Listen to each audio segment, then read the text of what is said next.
खुलुमबाय लोगोफोर, गोजोन फुंबिलि बयनिसिमबो। नोंथांमोनखौ एनबि ब्रह्म चेनेलाव बयखौबो फिन खेबसेबाव बरायनाय बावहरग्रोनाय जाबाय। आं दिनै नोंथांमोननि सिगाङाव आरोबाव माखासे सानसेयारि खौरां लानानै फैबावलायबाय। आसा खालामो नोंथांमोनहा खौरांखौ खोनासंनानै मोजां मोनगोन। दिनैनि गिबि खौराङावनो दङ दिल्लीनि संसद सल' हेंथा दिन्थिफुंनायाव असमिया लाइमोनफोरा दुखु मोन्दों। गोदान दिल्ली, 22 जुलाइयाव भारतनि आनजाद खान्थियाव बिबान लानो नागिरनाय गोबां असमियानि लाइमोनफोरनि थाखाय मोनसे मिजिंगोनां दिन्थिफुंनाय महरै जागायनाय जाथाया बे समबारखालि हादोरारि राजथावनियाव दावराव-दावसि आरो दुखुनि नुथायजों जोबनानै थाङो। क'क्राझ जनता पार्टी (CJP) जों खुंजानाय पार्लियामेन्ट सल' मार्चआव बाहागो लानो थाखाय आसामनिफ्राय दावबायनाय एबा गावसोरनि दिल्ली केम्पास आरो हस्टेलनिफ्राय बाहागो लानाय फरायसाफोरा गावखौ रैखाथि सान्थ्रिफोरजों मोगा-मोगि जानांदोंमोन। निटनि पेपार लिक आरो गुबुन गुबुन आनजादनि बेले-बेजे जानायनि गोबां अजद थानायनि गेजेराव मिरु सोलोंथाइ मन्थ्रि धर्मेन्द्र प्रधाननि बिबान एंगारनायनि दाबि खालामनो थाखाय बे सोमावसारनायनि थांखि दंमोन। बाहागो लागिरिफोरा प्लेकार्ड लानानै स्ल'गान होनानै गिबियावनो गोजोनै हानजा सुरदोंमोन आरो आनजादनि सैथोथिखौ लानानै गावसोरनि जथाय रागा जोंनायखौ फोरमायदोंमोन। नाथाय खौरां मोन्नाय बादिब्ला रोजा रोजा सोमावसारगिरिफोरखौ पार्लियामेन्टनि फारसे आवगायनायखौ होबथानो थाखाय पुलिसआ आगान होनायाव थासारिया गोख्रैयै बारायदों। असमिया हानजानि गेजेराव मेगन नुग्रा साखिफोरा मोनसे गोजोन हानजा सुरनायनि मोनसे होंगो-दोंगोनि नुथायाव हरखाब सोलायनायखौ बरनायदों। लिरबिदांफोराव लावथि होनाय, टियार गेस बाहायनाय आरो रैखाथिनि थाखाय होंगो-दोंगोआ हाखु-दाखु जानायनि उनाव खारनाय सोमजिनायनि गुवारै फोरमायथि होदों।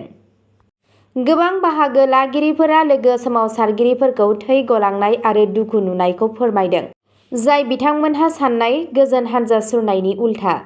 गोबाङानो गोनो-गोथोआव गावारि बेसादफोरखौबो खोमानायनि खौरांबो होदों। गिनाय आरो गोनो-गोथोजों बुंफबनाय बेले-बेजे जाथायनि गोसोखांथिफोरा बै सुबुंफोरनि सायाव मोनसे अराय गोहोम खोख्लैदों, जायफोरा मोनसे गोनांथार हादोरारि आयदानि सायाव गावनि गारांखौ खोनासंनो थाखाय दिल्लीसिम दावबायदोंमोन। नैथि खौराङाव दङ स्क्रिनशट, वाट्सएपजों शेयार खालामनाय डिजिटेल टिकेटफोरा इनभेलिड, भारतारि रेलवेआ बुङो।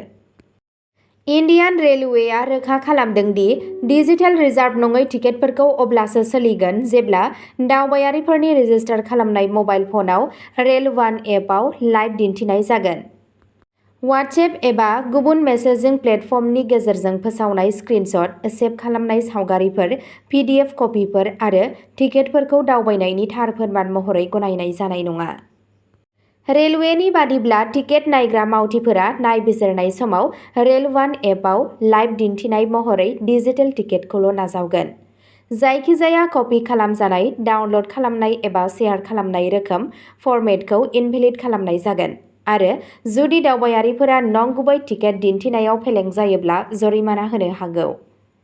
दावबायारिफोरखौ सुबुरुन होनाय जायो दि बिथांमोनहा एपखौ आपडेट खालामनानै लानांगौ आरो ट्रेनआव गाखोनायनि सिगां गावसोरनि टिकेटखौ रेजिस्टार खालामनाय मबाइल फनाव लाइभ दिन्थिनो हागोन। थामथि खौराङाव दङ आसामनि लखिमपुर जिल्लायाव लुफुंबाय थानाय दैनि टेंकियाव गोग्लैना उन्दै गथ'नि जिउ खहा। आसामनि लखिमपुर जिल्लायाव 20 जुलाइ समबाराव नारायणपुर ओनसोलाव लुनाय समाव जानाय जल जीवन मिशन (JJM) दैनि टेंकियाव गोग्लैनायनि उनाव सासे 9 बोसोर बैसोनि फरायसाया जिउ गोमायो। बोलि जानांनाय सुबुंखौ थाखो 4 नि फरायसा अंशुमान शइकिया होननानै सिनायथि मोननाय जादों। नारायणपुर पुलिस थानानि मावख'गिरिफोरा फोरमायनाय बादिब्ला समबारखालि फुंनि 8:30 रिंगासो समाव जाथायनि बागै बिसोरनो खौरां होनाय जादों। जाथायनि गुबै जाथायफोरखौ दासिमबो मिथिनो मोननाय जायाखै। जेब्ला 9 बोसोर बैसोनि गथ'आ न'आव फैफिनाखैमोन, अब्ला बिनि बिफा पुर्णानन्द शइकियाया जायगानि थागिरिजों लोगोसे संदाननाय हाबाफारि जागायो। गोबां घन्टा नागिरनायनि उनाव दैनि टेंकिनि सिंनिफ्राय हौवासानि गोथै सह'खौ बोखांनो हायो।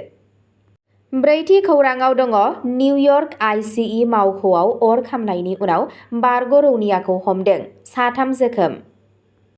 सासे बारग' रौनियाया निउयर्क नोगोरनि मोनसे फेडारेल बिल्डिंआव मोनसे अरगोनां आरो हिंसागोनां गाग्लोबदों, जेराव इमिग्रेशन एन्ड कास्टम्स इनफोर्समेन्ट (ICE) एजेन्सि दं।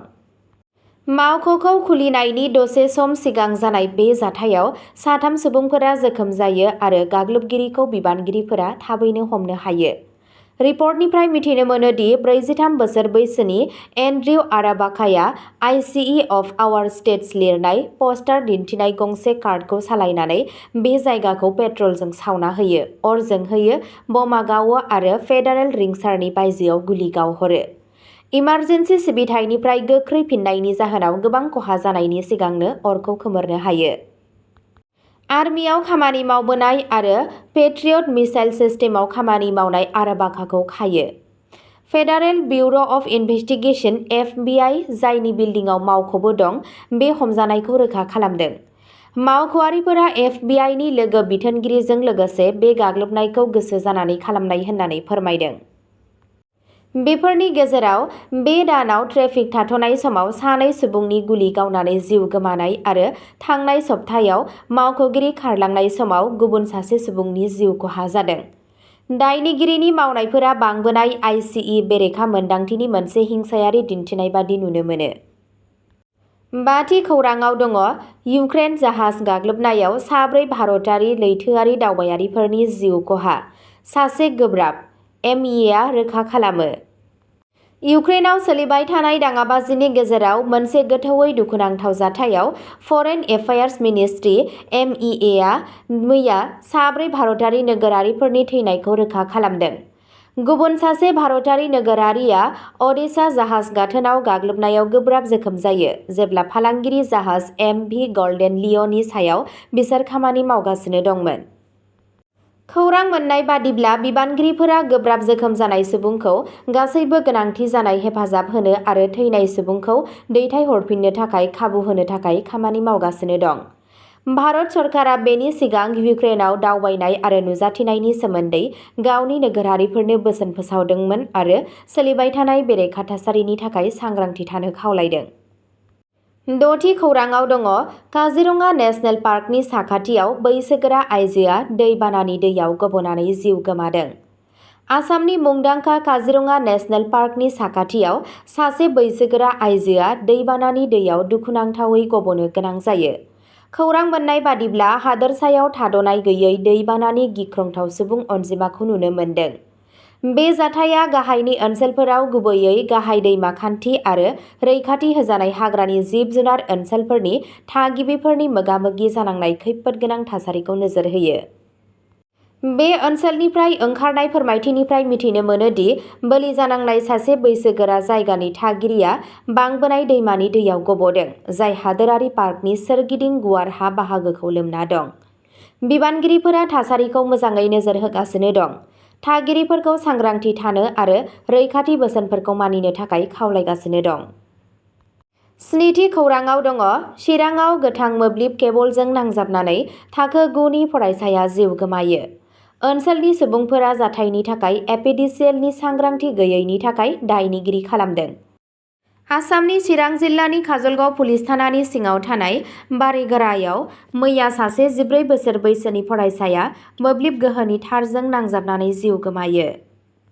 जिउ गोमानाय सुबुंखौ काजलगावनि अंकरबारिनि थागिबि जैनाल आबेदिननि सासेल' फिसाज्ला साजिद आलम होननानै सिनायथिनाय जादों। साजिदआ हाथिपटा रिजिनेल हाइ स्कुलनि सासे 9थि थाखोनि फरायसामोन। बे दुखुनांथाव जाब्रबथाया बै समाव जादों जेब्ला साजिदआ खाथिनि दैमायाव दुगैनानै गावनि लोगोफोरजों न'आव फैफिनगासिनो दंमोन। फैफिननाय समाव बियो गोरोन्थियै माइनि फोथाराव लांदां जानानै थानाय गंसे गोथां हाइ भल्टेज पावार केबलजों मोगा-मोगि जायो। जायगानि सुबुंफोरा हौवासाखौ काजलगावनि जेएसबि सिभिल हस्पिटालाव लानानै थाङो, जेराव डक्टरफोरा बिथांखौ थैबाय होननानै फोसावो।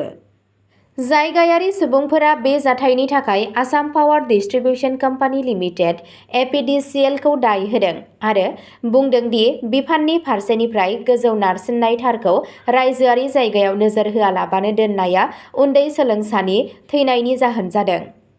जायगानि आफादफोर आरो थागिरिफोरा दाबि खालामदों दि बिबानगिरिफोरा दुखुआव गोग्लैनाय नखरनो थोजासे राङारि अनसुंथाइ होनांगौ होनना।